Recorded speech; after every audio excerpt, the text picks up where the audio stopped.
Welcome to the new season of the Live Your Spa Life show. The Spa in Spa Life stands for Seek Power Always, that divine power within you to do what you're here to do. The theme for this season is intentional living. Amazing people like you share ways to live by design and with purpose to ensure that this short ride of life occurs with choice, physically, financially, spiritually, and in your relationships to create a world-class life. In these times of uncertainty, it's time for you to move past the distractions and start trusting yourself more through your God-giving knowingness. No one truly knows better what's best for you than you. In this season, you'll have plenty of examples of people choosing their best life and creating a positive impact through intentional living. Thank you for sharing your precious time with us and being part of the Live Your Spa Life conversation.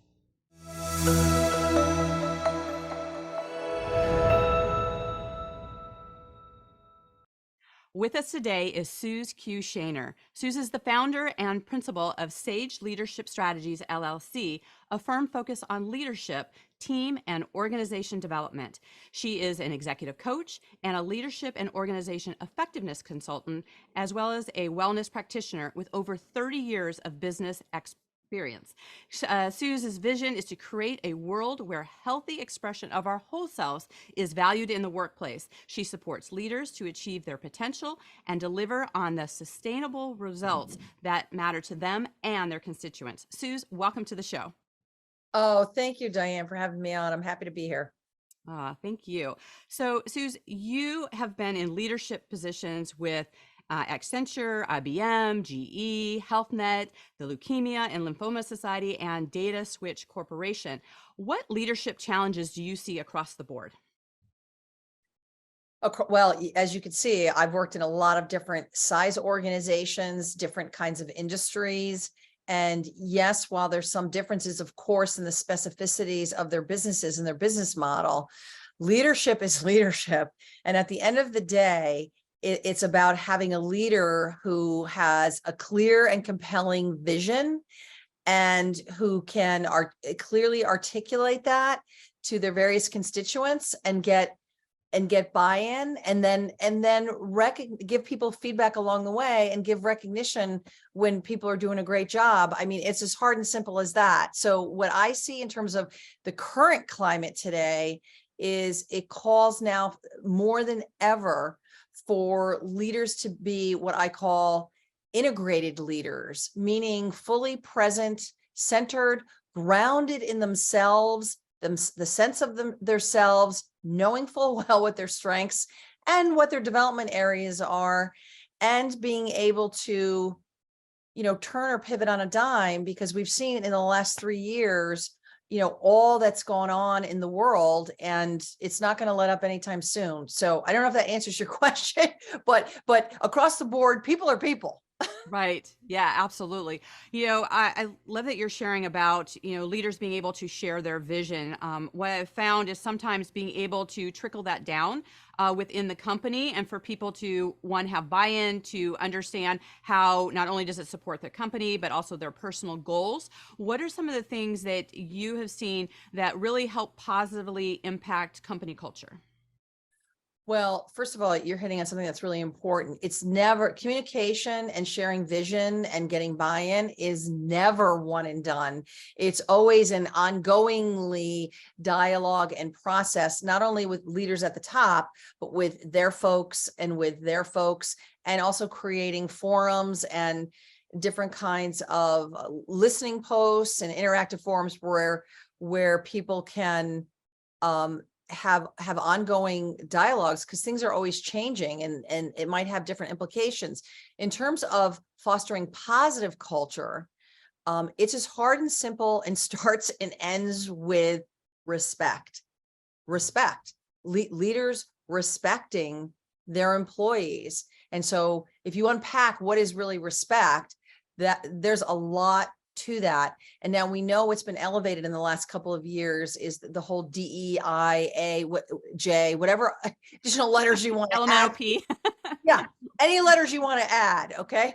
But, I started with diversity, equity, inclusion, whatever permutation of that, 25 years ago. So it's not new news. What is news and new is the imperative and the level of conversation, true, authentic conversations that are having or that need to be had, which require a lot of skill, finesse.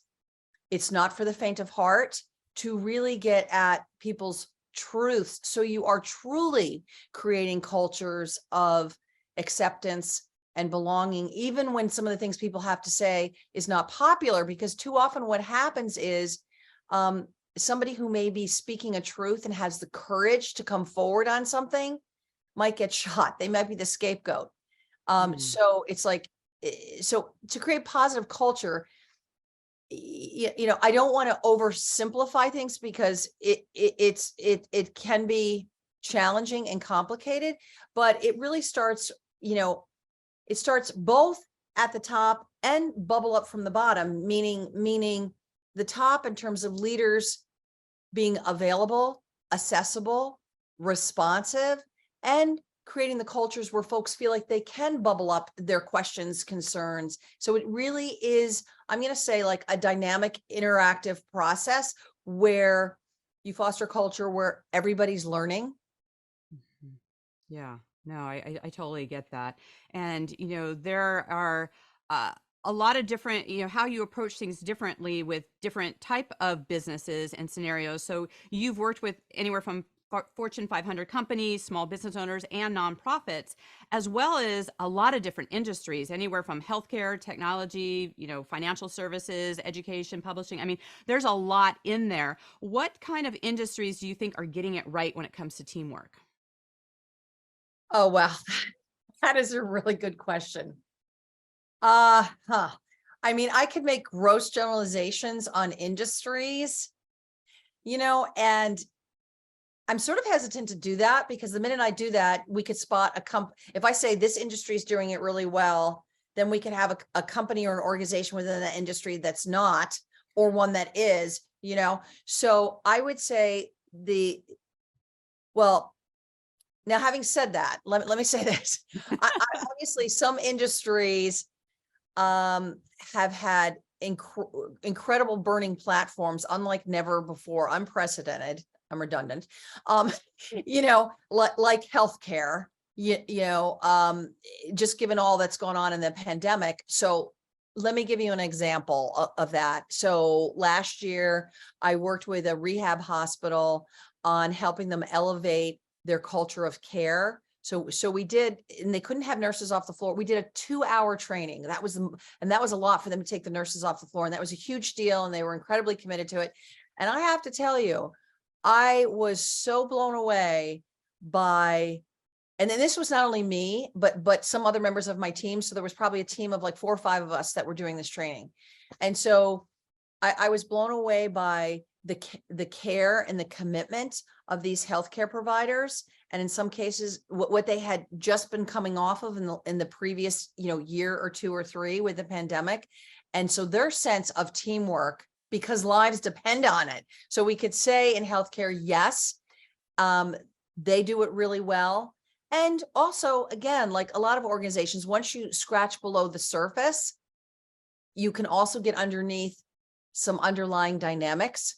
So I was able to uncover some dynamics between the nurses and the doctors. And, so while if lives are at stake, people are going to, code blue, whatever it is, people are going to jump in, do what they have to do. And then really, then underneath that, what are some other dynamics that are either supporting that or detracting from that? And are people getting at some of the real issues and having some of the real conversations when the crisis calms down? So I'm sort of giving you an answer without giving you an answer. Yes. No, I understand. I mean, I'm retired law enforcement. And so, when there are crisis situations, that's not the time to start talking policy, right? That's when you just boots on the ground, jump in, do your job. It impacts so many different people. And that is actually the case for a lot of different businesses. When you are delivering your service, when you're doing what you're doing, you need to be present and just get the job done. And then that's where you kind of have an opportunity to, when it isn't in a crisis situation, to do some evaluation plan as far as what's being put in front of everyone, what kind of changes, that's kind of that, plan, do, review, right? We want to look at what are we doing well, how can we look at these things differently. That being said, there has definitely been some polarizations within businesses, especially with things like the pandemic, as far as, people's answers. I mean, there is such, I think now more than ever, people are, very separated on, vax, not vax, companies, all these different things that are going on with that. And there's, not everyone's going to be on the same page with those things. When you've got things that are what can appear black and white, but actually have a lot of gray to it, how can you help cultures really maneuver through the minefields of that? Oh gosh, great question and some great points there. Even vax, not vax. So obviously that was top of conversation a year or two ago. Now what I'm finding with some of my clients is hybrid, not hybrid. Can we get people back to the office, and can we get them back to the office either full time or more frequently? And so there division on that. And look, pick your topic, whether it's vax, not vax, everything that went on with the pandemic, social unrest, climate change, the political divide, now more than ever. So you don't have to go too far to find differences, and people that feel very strongly about their, sometimes it's not facts, sometimes it's beliefs and positions. And so it can be tricky, because sometimes it may be a question of preferences, and sometimes it may be a question of policy or the law, so I do a lot of work with teams, and sometimes I get involved in working with leaders who have differences. And so I will say, in some sense, I have been called upon to bring to bear, more so than ever before, my personal and professional background and experience, because I was originally trained way back when in my career as a mental health clinician, which I've been working in the corporate world for 35 years. And so with the pandemic, some of mental health now is a conversation.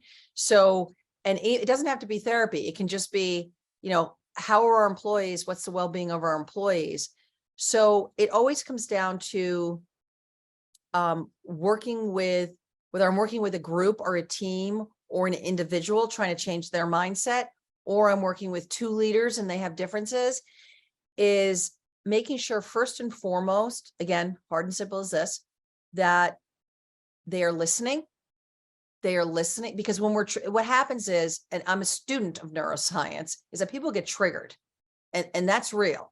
And their triggers are real or perceived, what's happening in reality. And your brain doesn't know the difference if it's real or perceived. So when people get triggered, the way the brain works, you are literally not in your rational mind, you're in your limbic brain, and you're having an emotional reaction. So by the very nature of it, you cannot hear people. So sometimes what I do is I work on people's physiology to bring down the fight or flight. Because of my eclectic background, I do yoga and meditation. So I might be like, okay, let's just take a moment. And I literally, sometimes I don't like to do this, but I can, if I have to, I'll be like, okay, time out, wait a minute, go back to your corners. Let's just all take a deep breath now. And just literally short circuiting and having that pause moment allows the brain, not the mind, allows the brain to relax. So then you can have a conversation where people may be able to better hear each other. So it starts with listening is, in my mind, one of the most underutilized practices and skills that we all can get better at. So again, I hope I'm giving you an answer, but it really comes down to, first and foremost, people hearing themselves, listening to themselves. What are they saying or doing? Listening to other people, so that first they can better understand what is the situation, and then try to problem solve in a way where people's defenses or triggers are not so alert. Right. Yes. I think it's great that you are highlighting about how our brain utilizes information and how it reacts, because that is a real thing. We've done a lot of work in de-escalation, not only with police departments, but, fire and actually healthcare, ironically, because there have been so much tensions and things. And when people realize, that a lot of the reactions and triggers and things that are happening with people are things that they can't always get out of their own way. And when you can speak to that brain with where it's at and have those tools that allow them to bring it down a notch and be able to, sometimes walk away and come back to it and go through some of those things. I know you've talked about having your own kind of personal resilience in dealing with the different personalities and having them be able to move through some of these things. And especially when you've got, C-suite personalities who are used to just, ruling the roost and not necessarily having to look at their own actions. Part of that becomes also trickling down into the culture and being able to shine some light on their own behaviors, to be able to be like, hey, we're all in this together. How can you sometimes be able to separate the personalities, the brain into, hey, we're on the same page?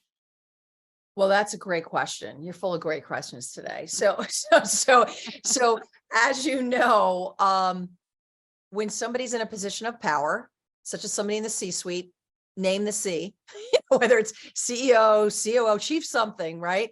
That's usually somebody who's highly competent, or they wouldn't have gotten that position, although sometimes that happens, or somebody who has a very strong ego and a very strong, I'll say, power motive, meaning they really want to have the best sense of the word, influence and impact on people. We know sometimes people abuse that power and they want to be coercive and manipulative in some way, but clearly they have a strong motive to try to have an effect and impact on people, and that can be positive and also negative.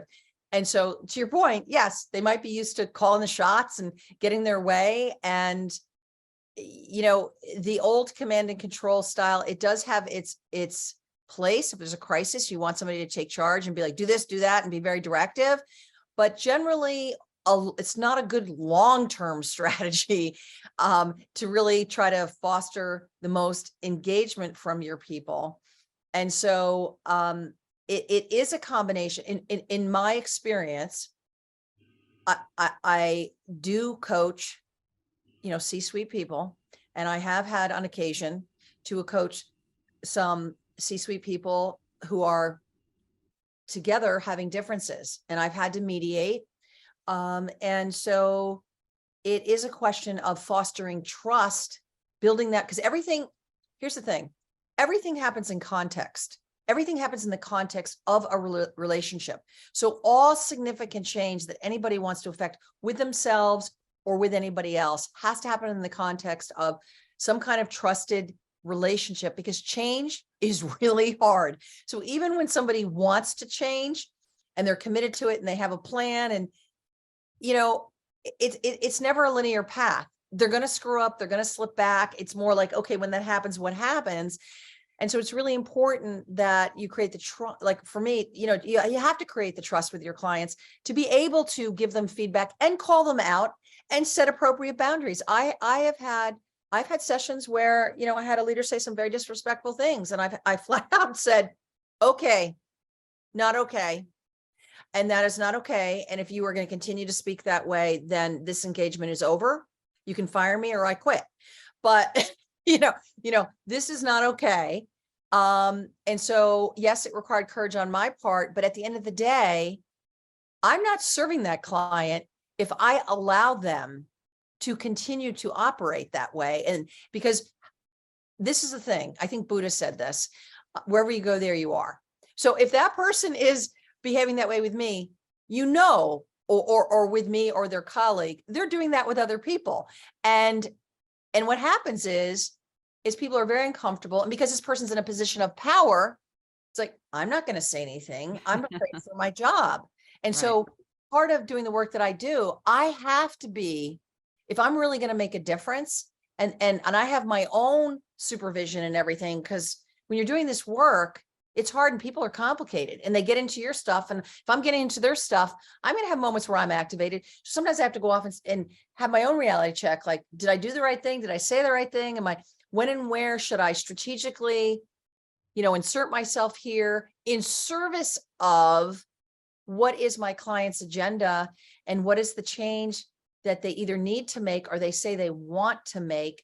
And so one time when I did that, and it's like, okay, if I'm really gonna make a difference. And I was like, no. The client said, you know what, you're absolutely right. And I respect you for calling me out. And so weirdly enough, after that, they totally trusted. Right. Absolutely. Well, I think as a consultant, and we've come across this as well in our training, and they really do. It's one of the reasons that they call for us is to be that voice of reason, to be that sounding board, to be able to see, the parts that they're not seeing, the blind spots, right? And so, they may think that they are, doing the best that they can and what they're doing. However, the way that it's being delivered, how people are receiving it, that two-way communication. I mean, there are a lot of things being stirred in the pot. And, a lot of times, especially whether there's a trigger or things are really amiss for people, a lot of times there is some underlying fear, right? Either fear that their business isn't going the direction they are. Maybe there's personal circumstances coming in the way. Maybe there's things with their employees. There's a lot of things that can lead to that. And so there's a lot of different tools and ways to address fear, to move from fear. And one of the terms that you've talked about that you personally use is something called touching the wall. I'd love for you to elaborate on that. Yeah, you know what? And to be honest, that emerged from my own personal experience with it. And I use it with my clients. And touching the wall means having a touch point with somebody that you trust, that knows you and knows all of the best parts of you and who you know yourself to be. Because to your point, I always assume positive intent. Like, I'm not saying there aren't people out there that are like this, but most people have good intentions and they're trying their best. But to your point, they're fearful, they've been triggered, whatever it is, and they're having a moment, and we all have moments. And so if we're in the space of personal and professional growth, it's never a linear path. And we're going to have moments where we're not going to do it the way that we aspire to. And so in those moments, it's important. While I just said, yeah, I called out my client, at the same time, it's like always striking this nuanced balance of where can I offer support and understanding, and where can I have guardrails and provide some tough, difficult feedback. And like that client as an example, we have a great relationship and I know he's well-intentioned and we're able to talk through things, and they're able to say now, well, I can be this way. And I'm like, yes, I do. And so, so touching the wall means calling up. So like personally, it's like calling up a trusted friend to say, hey, I'm having a moment. Can you give me a reality check? Or this is what happened, or I'm thinking this, and they're just a sounding board. Or if it's your coach, or if it's your colleague or your coworker. And, frankly, there are agendas, not naive. You do have to be, pick and choose what I call your trusted advisors in terms of who you self-disclose to, because when you're learning and you're growing and you're stretching and you're out of your comfort zone, there's a vulnerability there. And so you need to share with people who you trust, who have your best intentions at heart and have your back, even if they have to deliver some things that are difficult for you to hear. So touching the wall. So my friends know that, my go-to professional advisors, like I'll literally say, I need to touch I need to touch the wall. I'm having a moment. Can we hop on a call and just have 10 minutes where I'm like, okay, I'm good. Because also, your neurobiology and psychologically, we all, when we're afraid, again, we're not going to be in the place where we can do our best thinking. And it's a visceral bodily reaction, and our physiology changes. And really, what do we need? We're social creatures. We need somebody to reassure us and say, no, you're okay. You're good. Yeah. Absolutely. Well, I know that a lot of times when, it's really helpful for our listeners to, when we have ahas and we have realizations of things that have maybe disempowered us or not worked for us, you've had some realizations around lifestyle choices, right? And so when we look at how we move our body or what we're eating or all those kind of things that can really impact our experience of life. So what have you found in that for you? Well, it's a journey of ongoing layers of awareness and coming into consciousness, things that resonate with you. Let me put it that way. So one thing I've always known about myself since I was a little girl is that I'm a very sensitive type. And there is a personality trait called the highly sensitive person, which if you look at all the things, like I definitely fall into that category.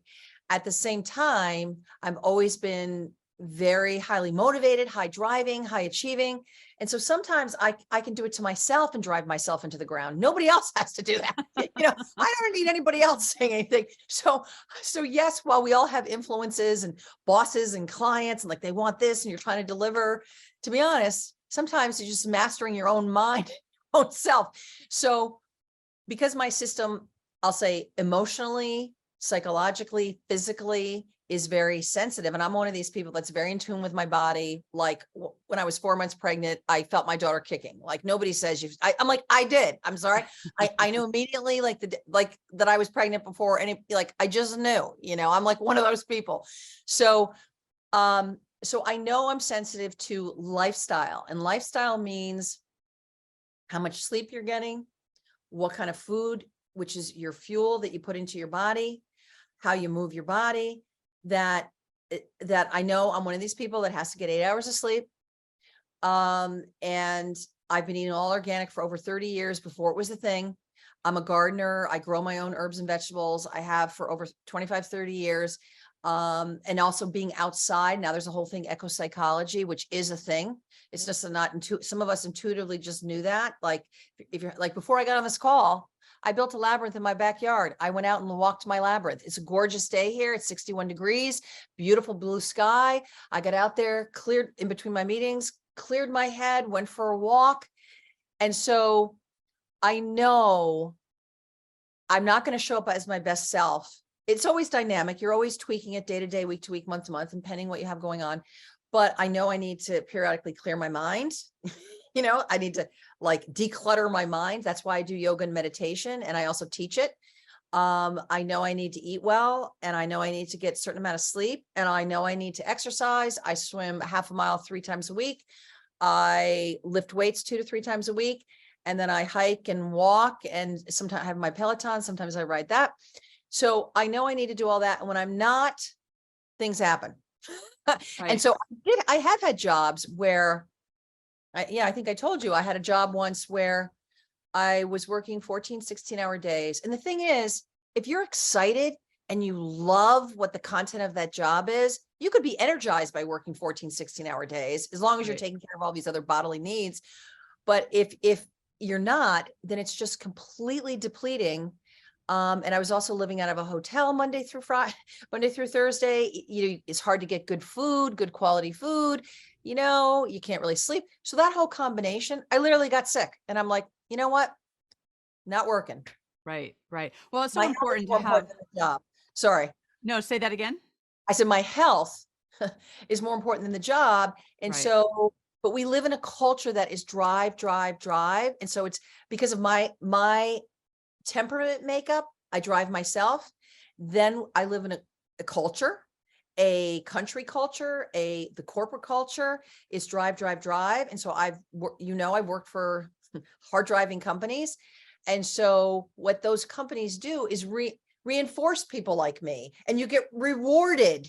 You get rewarded for this behavior. Nobody ever dings anybody for being a workaholic. They only do that if they're so stressed out that they're having behavior that affects everybody else. Otherwise, any company will take whatever you're going to give them. And so I have had some, early on in my career, some challenges and some tough choices I had to make. And honestly, I made choices that other people either thought I was crazy or would not have made. And like, even when I started my business, I was a single parent and I was trying to blend a family. When I left IBM to start my own business, people would have thought I was crazy, but I felt like it was a way to save my whole work life equation. Although IBM was very good to me in many ways, but I just felt like at that point, I needed some different things for my whole work life equation, but it was a huge risk. Right, right. Well, and that's part of that holistic way of looking at life, about how you take all the different factors and you see, okay, what do I need, both mind, body, spirit, right? And then how I can bring all of me to the table to make sure that not only you are thriving in your own life, but also then having the things that thrive cultures and help them as well. And it's one of the things that, because we do create how we live in our life. And this is one of my favorite things to ask, is that, we live differently in our kitchen versus our living room or our bedroom. So what is your favorite room in your home and why? I love how you put that. And I listened to your other podcast. I knew you were going to ask me this question. So I'm glad I knew the question ahead of time, because I was like, oh, that's so hard for me to choose. So I might answer that question differently on different days. But today I think I would go with my kitchen, but my kitchen is very open and it opens to my dining room and it opens to my living room. And so because I'm a foodie, I like making good food. And I'm also an artist, and my husband is a musician. And so we like having friends over where we just, this past weekend, good food and other musicians. And then we have good music. And so we like to eat, talk, sing, and dance. I love it. I love it. Well, along those lines, what do you want people to know about you that they may not glean from your website? Well, probably some of what I just said, but the other thing is what you said around body, mind, spirit, is that I take a holistic approach to my life and my work. And as I like to say, and I teach Kundalini yoga, and as I like to say with Kundalini, is that it's a tool to create a clear mind, calm emotions, strong body, and the outcome is a vital spirit. And I mean that in terms of your life force energy. So that we're all spiritual people, but I take a spiritual orientation, meaning how to maintain and ongoingly vitality in your work and your life. Yeah, so important. Well, I know that our listeners are going to want to stay in contact with you. We're going to be putting all of your information on the website, and people can catch that in the show notes. Is there a favorite way that you like people to connect with you? Any way that works for them. I mean, largely probably LinkedIn or my website. You can definitely reach me in those two places. Perfect. Well, and as you know, our theme for this season is intentional living. And I love your clarification. For you, that may be more like conscious or on purpose. So in what way are you living in that way today? Well, I think it's an ongoing dynamic thing. Um, in terms of checking myself, I have a daily yoga and meditation practice. I'm a journaler. I also have a contemplative practice, but I'm also a very active person. So I think it's a combination of all those, and having people around you that will help keep me in check. Meaning I might think I'm being very conscious, but it's always important ongoingly to get feedback, because we all have our blind spots, and it might be things that I'm not seeing or doing that I think I am.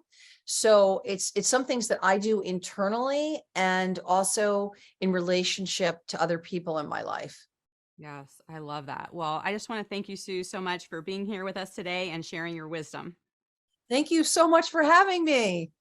You got it. And to our listeners out there, this is a great opportunity for you to look at, what's working, what's not working for you. And one of the things that Suze has said is she manages her inner drive so that she does not drive herself crazy, right? So when we look at all of these different things, we cannot embody things that we we can't embody things for ourselves that we haven't been able to, be able to get to other people. And it's really important to understand those distinctions, is that if we want to have impact in the world, we have to look at what ways are we serving ourselves, what ways are we showing up as our best self, and being able to let that have that ripple effect out into the world. So I would love for you to look at, what's working, not working for you. If you have any questions, please reach out to either myself or Suze, and we're happy to support you in any way.